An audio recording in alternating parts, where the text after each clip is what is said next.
Questions ऐसा पूछा जाता है कि डॉर्फ टैपवर्म किसको कहते हैं। इसके साइज हमने बताई थी कितना होता है 0.5 सेंटीमीटर से लेकर 4.5 सेंटीमीटर का। मतलब स्टोर्स या सभी टैपवर्म्स को अपनी लाइफ साइकिल को कंप्लीट करने के लिए यूजुअली 2 या 3 होस्ट की रिक्वायरमेंट होती ही है। But in the case of the Hymenolepis nana it has require of the single host that can complete its life cycle. Hello dear all student, आज हम लोग पढ़ने जा रहे हैं हेमिनोलेपिस नाना के बारे में। इसके पहले हमने एक पार्ट हेमिनोलेपिस नाना, जिसको हम लोग शॉर्ट में एच नाना बोलते हैं, उसके बारे में हम लोग पढ़ चुके हैं, स्टडी कर चुके हैं। एक्चुअल में हेमिनोलेपिस नाना क्या है, एक टैपवर्म है, केस्टोड का पार्ट है। हम लोग जो है अभी हेलमिन्थोलॉजी की स्टडी कर रहे हैं और हेलमिन्थ को 3 पार्ट में बांटा गया है, केस्टोड्स, ट्रेमाटोड्स एंड नेमाटोड्स। अभी हम लोग केस्टोड्स पढ़ रहे हैं। केस्टोड्स को ही टैपवर्म भी कहा जाता है, या तो आप टेपवर्म कहिए या तो केस्टोड्स कहिए। टेप का मतलब जो टेप हम लोग साटने वाला जो होता है, ऐसा सेलो टेप लंबा, इनको क्यों टेपवर्म कहा जाता है, क्योंकि इनकी जो स्ट्रक्चर होती है इसी तरीके से लंबा टेप जैसा होता है, इसको हम लोग टेपवर्म, इसलिए हम लोग इसको टेपवर्म कहते हैं। तो अभी हम लोग टेपवर्म पढ़ रहे हैं और टेपवर्म में हम लोग हेमिनोलेपिस नाना पढ़ रहे हैं। इसके पहले हमने हेमिनोलेपिस नाना के बारे में एक पार्ट एक्सप्लेन किया है, उसमें हम लोग जनरली हेमिनोलेपिस नाना की हिस्ट्री एंड डिस्ट्रीब्यूशन के बारे में पढ़ा है, इसका हैबिटेट क्या होता है इसके बारे में पढ़ा है, और मॉर्फोलॉजी क्या होती है इसके बारे में हमने पढ़ा है। हेमिनोलेपिस नाना की एक ही मॉर्फोलॉजी कैसी होती है ये भी हमने जान लिया है, और हेमिनोलेपिस नाना एडल्ट वर्म कैसा दिखता है ये भी हमने जान लिया है। आज के जो इस क्लास है इसमें हम लोग हेमिनोलेपिस नाना के लाइफ साइकिल के बारे में पढ़ेंगे कि इसकी लाइफ साइकिल कैसे कंप्लीट होती है। साथ ही साथ हम लोग ये जानेंगे कि इससे कौन से डिजीज क्रिएट होता है और इसकी लाइफ डायग्नोसिस कैसे की जाती है, इसके बारे में हम लोग इस क्लास में जानेंगे और डिस्कशन करने वाले हैं। देखिए, सबसे पहले लाइफ साइकिल स्टार्ट करने से पहले मैं आपको थोड़ा सा रिवाइज करवाता हूँ पिछले क्लास से कि हेमिनोलेपिस नाना को जो है ड्वार्फ टैपवर्म कहा जाता है। क्या बोला जाता है बच्चे? Dwarf tapeworm. ये इसका कॉमन नेम है, क्योंकि जब भी मैं टैपवर्म पढ़ाता हूं तो आपको बताता हूं कि कॉमन नेम हर एक टैपवर्म का आप याद रखिए, क्योंकि कॉमन नेम से क्वेश्चन हमेशा आता है। क्वेश्चन ऐसा पूछा जाता है कि डॉर्फ टैपवर्म किसको कहते हैं, DWARF, ड्वार्फ। ड्वार्फ का मतलब क्या होता है? बौना होता है, छोटा होता है। कोई छोटा आदमी होता है ना, छोटा आदमी मतलब धन संपत्ति दौलत में छोटा आदमी नहीं, बॉडी के स्ट्रक्चर में मैं बता रहा हूँ कि कोई छोटा जो लिटिल पर्सन होता है। आपने सबने देखा होगा ड्वार्फ पर्सन को, लिटिल बौनापन जिसको बोलते हैं, बौने लोग, तो बौने लोगों को ड्वार्फ पर्सन बोला जाता है उनको, ठीक है, बौनापन जिसका हिंदी में मीनिंग होता है। तो इस जो हेमिनोलेपिस नाना है इसको ड्वार्फ टैपवर्म क्यों कहा जाता है? बिकॉज ऑफ, पहले भी हम लोग जाने हैं लेकिन आज फिर से जान लीजिए, बिकॉज ऑफ जो यूजुअली सभी टैपवर्म है वो टेप की तरह लंबे होते हैं। 2 metre, 4 metre, 5 metre, usually 10-10 metre के टैपवर्म होते हैं, जो हमारे इंटेस्टाइन में पाए जाते हैं। हमारे इंटेस्टाइन में जब इन्फेक्शन हो जाता है तो पाया जाता है। जबकि ये एक एक्सेप्शनल ऐसा टैपवर्म है जो बहुत ही छोटा है। इसके साइज हमने बताई थी कितना होता है 0.5 सेंटीमीटर से लेकर 4.5 सेंटीमीटर का। मतलब कि 5 mm से लेकर के लगभग आप 5 mm मानिए से 45 mm, बहुत छोटा। आपको आधी उंगली का, 1 उंगली का, मुश्किल से 1 उंगली तक का आपको, इसका 1 उंगली जो हमारी साइज है ना, लगभग 4.5 सेंटीमीटर इतना ही होता है। तो इतना छोटा होता है। जहाँ 10 मीटर हो रहा था वहाँ 4.5 सेंटीमीटर का है, तो ये उनके सामने तो बौना ही होगा ना। अब मेरे सामने कोई ग्रेट खली को खड़ा कर दो तो मैं बौना ही तो लगूंगा। ग्रेट खली के कितनी साइज है, बड़ा है। तो जहाँ सभी बड़े लोग हैं वहाँ एक छोटा सा आदमी ला दो तो ड्वार्फ ही लगेगा, बौना ही लगेगा ना। तो सो दैट इसको जो है ड्वार्फ टैपवर्म कहा जाता है। इतनी सारी बातें तो हमने जानी थी, उसको मैंने मेमोराइज आपको कर दिया। अब आज हम लोग स्टार्ट करने जा रहे हैं लाइफ साइकिल। क्या हम लोग पढ़ने जा रहे हैं बच्चे? Life cycle. तो लाइफ साइकिल को स्टार्ट करने से पहले हमें होस्ट की जानने की जरूरत होती है हर एक पैरासाइट में। एक्चुअल में देखिए, ये भी बहुत इंपॉर्टेंट क्वेश्चन आता है होस्ट से। इसका जो है अभी एक क्वेश्चन बताने जा रहा हूँ कि कंपटीशन एग्जाम के लिए कितना इंपॉर्टेंट क्वेश्चन इससे जनरेट होता है। एक्चुअल में क्वेश्चन ऐसा भी आ सकता है, या आप पहले जान लीजिए कि जो भी टेपवर्म है, केस्टोड्स हैं, सभी केस्टोड्स या सभी टेपवर्म्स को अपनी लाइफ साइकिल को कंप्लीट करने के लिए यूजुअली 2 या 3 होस्ट की रिक्वायरमेंट होती ही है। होस्ट क्या होता है हम लोग पढ़ चुके हैं। तो अब हर एक केस्टोड्स को 2 या 3 होस्ट की रिक्वायरमेंट होती है, जिसमें एक डेफिनेटिव होस्ट होता है, एक इंटरमीडिएट होस्ट होता है। 2 होस्ट की तो रिक्वायरमेंट होगी, कभी कभी 3 होस्ट भी रिक्वायरमेंट हो जाता है, जिसमें एक फर्स्ट इंटरमीडिएट होस्ट और सेकेंड इंटरमीडिएट होस्ट होता है। ए नॉर्मल फिनोमेना है। But in the case of the Heminolapis nana, it has a require of the single host that can complete its life cycle. Heminolapis nana can complete its life cycle in single host. हेमनोलेपिस नाना जो है अपनी life cycle को single host में complete करता है। तो questions ऐसा भी आता है कि कौन सा ऐसा टेपवर्म है जो अपनी लाइफ साइकिल को सिंगल होस्ट में कंप्लीट करता है, यानी कि एक होस्ट में कंप्लीट करता है। तो आपको नाम याद रखना है हेमनोलेपिस नाना। It is the exceptional tapeworm, ये एक अपवादिक टेपवर्म है, अपवाद है जो कि एक ही होस्ट में अपना लाइफ साइकिल कंप्लीट करता है, इसको आपको याद रखना है। और इसका सिंगल होस्ट कौन सा है, दैट इज द मैन है, यानी कि ह्यूमन है। ह्यूमन में जो है ये अपनी लाइफ साइकिल कंप्लीट करता है, जिसको आप डेफिनेटिव होस्ट भी कह सकते हैं। डेफिनेटिव होस्ट और इंटरमीडिएट होस्ट क्या होता है हम लोग पहले पढ़ चुके हैं। डेफिनेटिव होस्ट का मतलब कि जहां ये अपना सेक्सुअल लाइफ साइकिल कंप्लीट करता है। इंटरमीडिएट होस्ट का मतलब जहां पे पैरासाइट अपना असेक्सुअल लाइफ साइकिल कंप्लीट करता है। तो इसमें एक ही होस्ट की जरूरत है, that is the definitive host, and वो होस्ट है man. There is no requirement of the intermediate host, यहाँ पे कोई भी इंटरमीडिएट होस्ट की रिक्वायरमेंट नहीं होता है। In the case of the Hymenolepis nana यहाँ पे कोई भी इंटरमीडिएट होस्ट की जरूरत नहीं है। अब हम लोग जानते हैं कि अगर एक होस्ट में कंप्लीट करता है, ह्यूमन में ही कंप्लीट करता है अपना लाइफ साइकिल, तो इसके लाइफ साइकिल के स्टेजेस क्या है उसके बारे में पढ़ते हैं। उससे पहले थोड़ा सा आप जान लीजिए इसके मोड ऑफ ट्रांसमिशन। आप क्या पढ़ ले सर, मोड ऑफ ट्रांसमिशन, कि ये स्प्रेड आउट कैसे होगा, एक पर्सन से दूसरे पर्सन या किसी भी पर्सन को इन्फेक्शन क्रिएट कैसे करेगा, किसी भी पर्सन को इन्फेक्शन लगेगा कैसे हेमनोलेपिस नाना का।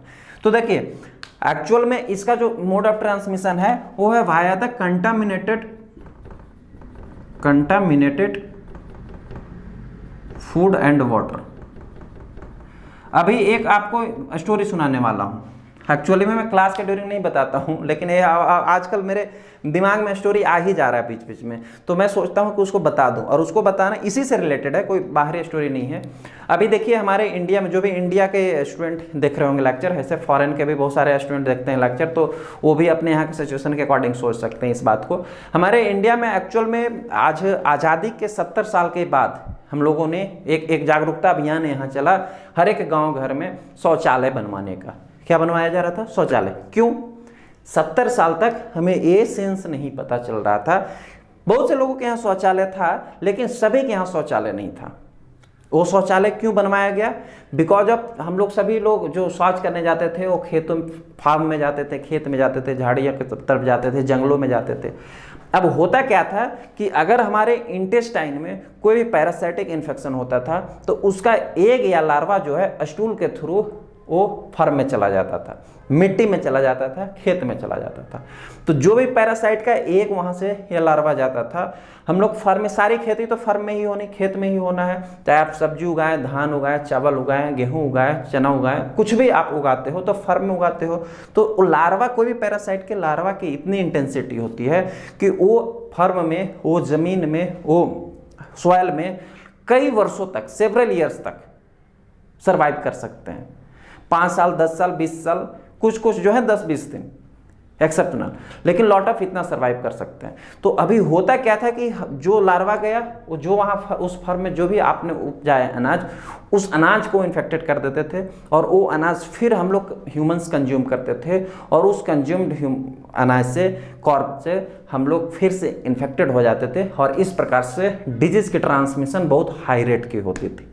इसलिए सरकार ने ऑब्जर्व किया कि सबसे पहले आप शौचालय बनाओ, ताकि आप अस्टुलेशन फर्म में ना जाके एक जगह पे करें जहां पे वो गल जाएगा, सड़ जाएगा, तो स्प्रेड आउट नहीं होगा, आपके फर्म तक नहीं पहुंचेगा। तो ये इसके बिहाइंड रीजन यही था कि जो शौचालय बनवाया जा रहा था, जितने जागरूकता अभियान फैला के पैसे दे के शौचालय बनवाया गया, उसके बिहाइंड रीजन यही थी सबसे इंपॉर्टेंट। अब हम लोग आते हैं यहाँ पे, ये जो इसका मोड ऑफ ट्रांसमिशन है वो है contaminated food and water. Same way अगर हम शौचालय जाते हैं, खेत में, फार्म में जाते हैं, और वहाँ पे अगर मुझे इन्फेक्शन हुआ है हेमनोलेपिस नाना का, तो इन्फेक्शन होने के बाद हमारे स्टूल के थ्रू हमारे सभी पैरासाइटिक इन्फेक्शन, लगभग ऑलमोस्ट पैरासाइटिक इन्फेक्शन इंटेस्टाइन में होता है, और इंटेस्टाइन में वो पैरासाइट एग्जिस्ट करता है। बाद में भले आपको बहुत ज़्यादा इन्फेक्शन हो गया तो ब्लड स्ट्रीम के थ्रू आपके ब्लड में पहुँच गया, लेकिन पहले वो इंटेस्टाइन में ही जाता है, ठीक है। तो इंटेस्टाइन में गया, वहाँ एक का लिबरेशन होगा इंटेस्टाइन में, आप जो ही स्टूल करेंगे, स्टूल के थ्रू आपका शौच करेंगे, स्टूल के थ्रू वो एक बाहर आ जाएगा। अगर हम फर्म में गए स्टूलेशन के लिए, शौचालय के लिए। तो फर्म में क्या होगा, स्टूल के थ्रू एक बाहर आ गया, वही एक जो है वो अगर उससे लगता हुआ हमारा सीवेज का पानी आ रहा होगा, हो सकता है हमारे ड्रिंकिंग वाटर में वो स्टूल का वहाँ खेत से पानी बह के आ जाए, तो हमारा वाटर भी कंटेमिनेट हो जाएगा। हो सकता है वहाँ से लार्वा हवा के थ्रू उड़ के हमारे भोजन पे पड़ जाए, तो हमारा फूड भी कंटेमिनेट हो सकता है। या उस फर्म में हमने अगर कुछ फूड सब्जी उगाई है, पत्तेदार सब्जियाँ उगाई है हमने, हो सकता है चावल चना दाल गेहूँ जो भी उगाया है वो भी कंटामिनेट हो सकता है। तो वही कंटामिनेटेड फूड एंड वाटर अगर फिर से मैंने कंज्यूम किया या कोई अनदर हेल्दी पर्सन ने भी कंज्यूम किया तो उसको अब इन्फेक्शन हो जाएगा। तो इसका मोड ऑफ इन्फेक्शन कैसे है, contaminated food and water contaminate होगा और कोई भी हेल्दी पर्सन अगर उसको कंज्यूम करेगा तो उसको इन्फेक्शन हो जाएगा। अब एक्चुअल में क्या होता है कि इसका एक रिलीज होता है स्टूल के थ्रू। अब मैंने बताया कि इस पैरासाइट की साइज ही जो है 0.5 से लेके 4.5 सेंटीमीटर का है, यानी कि इतना छोटा अगर ये पैरासाइट का साइज है तो इसका एक का कितना साइज होगा छोटा बॉस, और भी छोटा इसका साइज है, माइक्रोमीटर में है। इसकी एक की साइज कितनी होती है, लगभग 30 to 40 माइक्रोमीटर। यानी कि इसका जो एग होता है ना, ऐसा नहीं मुर्गी का एग है ना, मुर्गी का अंडा नहीं है जो आपको ऐसे उबाल के तोड़ के खा लोगे। इतना 30 to 40 माइक्रोमीटर जो आपको नेक्ट आई से दिखेगा भी नहीं, आप जो पानी पी रहे हो अगर उसमें प्रेजेंट है तो आपको दिखेगा भी नहीं, माइक्रोस्कोप में देखना पड़ेगा। तो इतना छोटा एक चला गया तो आपको इन्फेक्शन क्रिएट कर देगा। अब आपने कंज्यूम कर लिया कंटेमिनेटेड फूड एंड वाटर और आपको एक कहाँ पे पहुंच गया बॉस, इंटेस्टाइन में पहुंच गया। जैसे ही आपने कंज्यूम किया वो कहाँ पे पहुंच गया, आ गया आपके इंटेस्टाइन में आ गया। इंटेस्टाइन में जा करके इसका जो होगा, जो एग होगा, एग कौन सा इंटेस्टाइन में आया है, egg arrived in the intestine after the injection of the contaminated food and water. जैसे ही आपने कंटामिनेटेड फूड एंड वाटर का इंजेक्शन किया है, खाया है, तो आपको पहुंच गया आपके इंटेस्टाइन में। इंटेस्टाइन में जाके एग का जो है वो लिबरेशन होगा, hatch the egg in intestine. Hatch का मतलब क्या हो गया, फूटना, टूटना। ये जो एग था आपके इंटेस्टाइन में अल्कलाइन मीडियम में जाकर फूटा, टूटा, और टूट करके जैसे ही एग का ऊपरी का परत टूटेगा, टूटने के बाद there are release they, egg कहां से रिलीज होगा, egg release the hexacanth embryo. Egg के अंदर मॉर्फोलॉजी में मैंने बताया था कि उसमें एम्ब्रियो पाया जाता है, हेक्साकैंथ एम्ब्रियो। तो जैसे ही एग फूट गया इंटेस्टाइन में, इंटेस्टाइन से क्या होगा, रिलीज द हेक्साकैंथ एम्ब्रियो। आपके इंटेस्टाइन में इसका एम्ब्रियो क्या है, रिलीज हुआ। अब जैसे ही रिलीज होगा बाहर निकलेगा, ये एम्ब्रियो जो है, ये एम्ब्रियो आपके जो इंटेस्टाइन में विलस होते हैं, विलस का मतलब इस तरीके के इंटेस्टाइन होता है, इसमें ब्रश बॉर्डर होता है, और इंटेस्टाइन में दोनों ओर इस तरीके के प्रोजेक्शन बने हुए होते हैं, फिंगर लाइक प्रोजेक्शन होता है धागे जैसा, जिससे कोई भी मटेरियल हम खाते हैं तो एब्जॉर्ब होता है। सपोज दैट अगर आंत है तो आंत में इस तरीके का स्ट्रक्चर पाया जाता है। तो ये जो हेक्साकैंथ एम्ब्रियो निकलता है ना, दे अटैच विद द मैं पूरा विद लिखता हूं, दे attach with the villous of intestine. आपके इंटेस्टाइन के विलस से अटैच हो जाएगा, और अटैच होकर के वहीं पे क्या है, जो हेक्साकैंथ एम्ब्रियो अटैच हुआ था, that hexacanth embryo become in the cysticercoid larva. कहाँ पे, अभी विलस में। ये क्या किस चीज में कन्वर्ट हो जाते हैं, सिस्टिसर्कोइड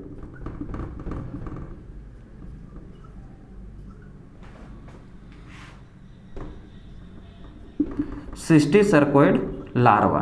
और ये सिस्टिसर्कोइड लार्वा यूजुअली कितने दिन में कन्वर्ट हो जाएगा यहाँ पे विलस में जाके, यूजुअली लगभग आफ्टर द 4 डेज। कितना आपको लग जाएगा, लगभग 4 से 5 दिन ये लग जाएगा आपको हेक्साकैंथ एम्ब्रियो को सिस्टिसर्कोइड लार्वा में कन्वर्ट होने में। अब जो ये सिस्टिसर्कोइड लार्वा बना है, इस सिस्टिसर्कोइड लार्वा में अस्कोलेक्स पाया जाता है। क्या पाया जाता है, इनवैजिनेटेड अस्कोलेक्स। क्या बोलते हैं इसको, बस इनवैजिनेटेड अस्कोलेक्स। अस्कोलेक्स हम लोग पढ़े हैं जैसे ही टैपवॉर्म स्टार्ट कर रहे थे, तैसे ही किसी भी टैपवॉर्म में 3 से 4 पार्ट होता है। एक होता है हेड, नेक और ट्रंक। क्या क्या होता है, हेड, नेक एंड ट्रंक। जो टेप वर्म की हेड होता है उसको हम लोग बोलते हैं स्कॉलेक्स, नेक को नेक बोलते हैं, और जो ट्रंक बॉडी पार्ट होता है टेप वर्म के उसको हम लोग बोलते हैं स्ट्रॉबिला। इस चीज को आप हमेशा याद रखें, क्वेश्चन यहाँ से भी पूछा जाता है। हेड को स्कॉलेक्स बोलेंगे और ट्रंक को स्ट्रॉबिला बोलेंगे। तो जो सिस्टी सर्कोइड लार्वा बना है, जो लगभग 4 से 5 दिन में बना है, उसी सिस्टी सर्कोइड लार्वा में इनवैजिनेटेड स्कॉलेक्स हेड पाया जाएगा, उभरा हुआ हेड पाया जाएगा। और इसी हेड पर ही ग्रुप होता है। पढ़ाया था मॉर्फोलॉजी में जब एडल्ट फॉर्म बता रहा था कि उसमें ग्रुप कैसा पाया जाता है, उसी ग्रुप से तो सारा एनर्जी लेता है। अब देखिए बॉस, यहाँ पे स्टोरी क्या होगा। सिस्टी सर्कोइड लार्वा 4 से 5 दिन में इनवैजिनेटेड स्कॉलेक्स बन गया, ठीक है। हेक्साकैंथ एम्ब्रियो से क्या बन गया सर? अब ये सिस्टी सर्कोइड लार्वा बन गया। अब ये सिस्टी सर्कोइड लार्वा कहाँ था? इस विलाई में था। अब इस विलाई से निकलकर जो इंटेस्टाइनल म्यूकोजा होता है, जो म्यूकस लेयर होता है, इट अटैच विद द कौन? Cysticercoid larva, it attach with the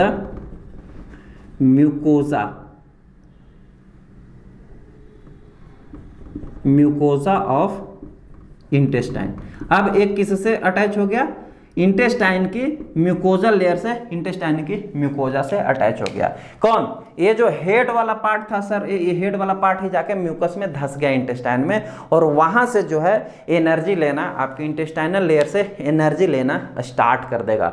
और जैसे जैसे एनर्जी आता जाएगा इसके अंदर, ये अपनी बॉडी को बड़ा करते जाएगा, एडल्ट बनता जाएगा। ये फिर क्या हो जाएगा? लगभग 25 दिनों में, लगभग 20 से 25, मतलब अप्रॉक्स 25 डेज, लगभग 25 दिनों में it becomes in the adult worm. या ऐसे ही कह सकते हैं, जैसे ही ये अटैच होता है म्यूकोजा से, इट स्टार्ट्स टू द स्ट्रॉबिलाइजेशन। स्ट्रॉबिलाइजेशन का मतलब क्या है? यहां मैं लिखता हूं, स्ट्रॉबिलाइजेशन का मतलब मैंने अभी बताया था कि टेप वर्म में 3 पार्ट होते हैं, एक होता है स्कॉलेक्स, एक होता है नेक, और एक होता है स्ट्रॉबिला। जिसको हम लोग ट्रंक, जो बॉडी पार्ट होता है पैरासाइट की, उसको हम लोग बोलते हैं स्ट्रॉबिला। आपने एप्लीकेशन पे देखा होगा क्लास, तो पैरासाइट की फर्स्ट क्लास, टेप वर्म की फर्स्ट क्लास, तो उसमें मैंने इसको बताया था आपको। तो ये जो स्ट्रॉबिला है, यहाँ पे जैसे ही अटैच करता है म्यूकोजा लेयर से, ये स्ट्रॉबिला का बनना स्टार्ट हो जाता है। स्ट्रॉबिलाइजेशन का मतलब कि स्ट्रॉबिला का बनना स्टार्ट होना, यानी कि हेमनोलेपिस नाना के बॉडी पार्ट का बनना स्टार्ट हो जाता है। अब जैसे ही ये बॉडी पार्ट बनता है तो वो एडल्ट हेमनोलेपिस नाना बन जाता है। अब ये लगभग कितने दिनों में कंप्लीट होगा? आपको लगभग 20 से 25 दिन, अप्रोक्स 25 डेज का समय लेगा। जैसे ही वो एडल्ट हेमनोलेपिस नाना बन जाता है, इसी स्ट्रॉबिला में टेप वर्म के यूट्रस भी पाया जाता है, टेस्टिस भी पाया जाता है, ओवरीज भी पाया जाता है। इसमें सेक्सुअल रिप्रोडक्शन होगा स्ट्रॉबिला में, और सेक्सुअल रिप्रोडक्शन होने के बाद इंटेस्टाइन में ही इसी स्ट्रॉबिला का क्या होगा? डिसइंटीग्रेशन होगा।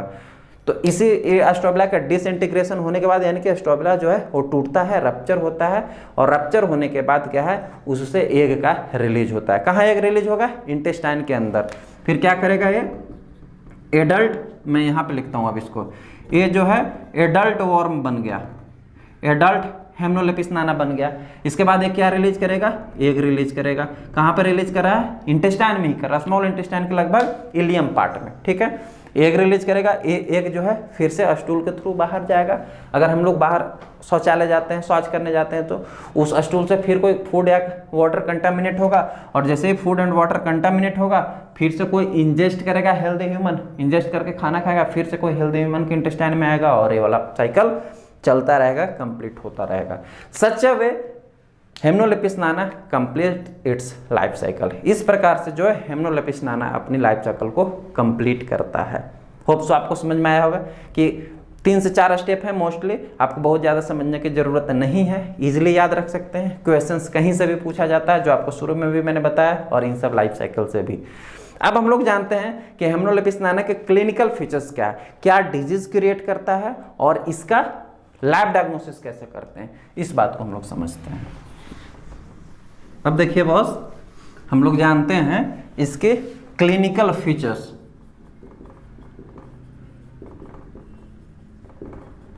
आप क्लिनिकल फीचर्स कह लीजिए या पैथोजेनेसिस कह लीजिए। दोनों लगभग एक ही बातें हैं, ठीक है। पैथोजेनेसिस या क्लिनिकल फीचर्स का मतलब कि अगर एक किसी पर्सन को इन्फेक्शन हो गया तो क्या डिजीज क्रिएट करेगा, इसके इन्फेक्शन को क्या नाम दिया गया है। क्वेश्चंस ऐसा भी पूछा जाता है कि हेमनोलेपिस नाना के इन्फेक्शन को क्या कहते हैं, या हेमनोलेपिस नाना जो इन्फेक्शन क्रिएट कर दिया उसका क्या नाम होता है, ठीक है सर। तो उसके बारे में जानते हैं। यूजुअली जो इसका इन्फेक्शन है एडल्ट के कंपेरिजन में ज़्यादा जो है वो चिल्ड्रेन में पाया जाता है। ऐसा क्यों? बिकॉज अब जो चिल्ड्रेन होते हैं वो अनहाइजेनिक, धूल मिट्टी में खेलते रहते हैं, धूल मिट्टी से पानी भी उठा के कभी पी लेते हैं। बच्चों को क्या पता, छोटे बच्चे जो हैं उनको तो कोई सेंस होता नहीं, ये वो मिट्टी में भी खेलते हैं, कभी कभी मिट्टी भी खा लेते हैं, तो उनमें इसका इन्फेक्शन ज़्यादा पाया जाता है एडल्ट के कंपेरिजन में। और ये जो फर्स्ट में जो आपको इन्फेक्शन क्रिएट करते हैं वो बिल्कुल एसिम्प्टोमेटिक होगा। कैसा होगा? एसिम्प्टोमेटिक, यानी कि आपको कोई सिम्टम्स नहीं दिखेगा, लेकिन आपको जब इसका सिम्टम्स दिखने लगेगा लगभग आपको 25 से 30 दिनों के बाद, जब ये एडल्ट वॉर्म बन जाएगा तो आपको लगभग सिम्टम्स दिखेगा। आपको डायरिया क्रिएट होगा पेशेंट में, या आपको इरेटिबिलिटी हो सकती है, मतलब कि आपको पेट में दर्द होगा, ब्लोटिंग होगी, या एब्डोमिनल पेन हो सकता है, क्योंकि पेट में ही तो इन्फेक्शन है, इंटेस्टाइन में ही तो इन्फेक्शन है, तो आपको एब्डोमिनल पेन की फीलिंग होगी। नाउजिया आपको फील हो सकता है, ठीक है सर।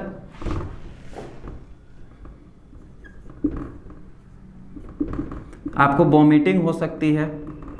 तो इस तरीके से आपको सिम्टम्स देखने के लिए मिलेगा। अब मेन चीज दैट इज के हेमनोलेपिस नाना इन्फेक्शन क्रिएट कर दिया, तो इस इन्फेक्शन को कहा क्या जाता है? इस इन्फेक्शन का नाम होता है हेमनोलेपियसिस। क्या बोलते हैं इसको? हेमनोलेपियसिस। इसको आप याद रखने में कभी कभी पूछा जाता है कि विच पैरासाइट कॉज द हेमनोलेपियसिस, तो आपको याद रखना है हेमनोलेपिस नाना, एच नाना कॉज द हेमनोलेपियसिस। इसके डिजीज और क्लिनिकल फीचर्स आपको क्लियर हुआ। देन आता है कि इसकी आप लैब डायग्नोसिस कैसे करेंगे, यानी कि इसको डायग्नोस्ट कैसे करेंगे। बहुत ही इजी है। सबसे फर्स्ट वन इसकी आप डायरेक्ट माइक्रोस्कोपी करेंगे। कैसे करेंगे बॉस? Direct microscopy. आप सैंपल लेंगे, सैंपल में आपको क्या लेना है? जनरली स्टूल सैंपल लिया जाता है, क्योंकि इसका इन्फेक्शन कहाँ पे है? आपको इंटेस्टाइन में है, तो इसके एग कहाँ से रिलीज होंगे? एग रिलीज होंगे स्टूल से ही। वो स्टूल सैंपल लेंगे और स्टूल सैंपल लेके आप आयोडीन माउंट का प्रिपरेशन करेंगे, आयोडीन माउंट बनाएंगे, एंड दूसरा सेकंड वन आप स्लाइन माउंट बनाएंगे। अब ये आयोडीन माउंट और स्लाइन माउंट कैसे बनाते हैं बहुत ही जल्दी आपको एप्लीकेशन पे मैं पढ़ाने वाला हूँ, और बहुत ही डिटेल में क्लास में पढ़ाऊंगे कि कैसे बनाते हैं, ठीक है। आप आयोडीन माउंट और स्लाइन माउंट बनाएंगे, उसके बाद आप माइक्रोस्कोप में डायरेक्ट इसको ऑब्जर्व करेंगे। माइक्रोस्कोप में आपको ऑब्जर्व क्या होगा?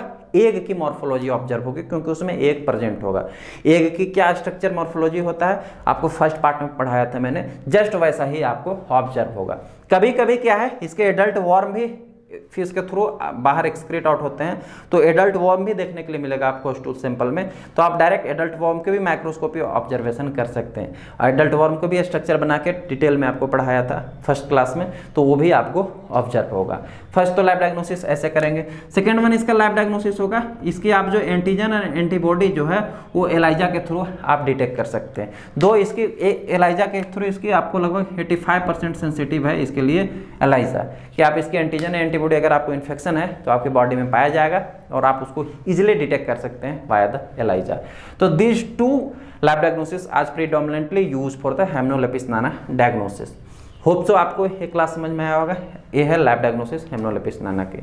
अगर ये क्लास आपको समझ में आया है तो आप इस चैनल को सब्सक्राइब कर सकते हैं, इस वीडियो को लाइक भी कर सकते हैं, और आप अपने दोस्तों में शेयर भी कर सकते हैं। और अगर इस प्रकार के इंफॉर्मेटिव लेक्चर्स और भी देखना चाहते हैं, अपनी पूरी क्लास करना चाहते हैं, तो rank plus the learning app play store से डाउनलोड करके अपनी क्लास ज्वाइन कर सकते हैं। मैं वहाँ कंप्लीट क्लास करवाता हूँ। इस rank plus the learning app का जो लिंक है इस वीडियो के डिस्क्रिप्शन में भी दिया गया है, तो आप वहाँ से भी डाउनलोड कर सकते हैं, या प्ले स्टोर पर सर्च करके भी डाउनलोड कर सकते हैं। तो मिलते हैं हम लोग नए क्लास में नए टॉपिक के साथ। Thank you.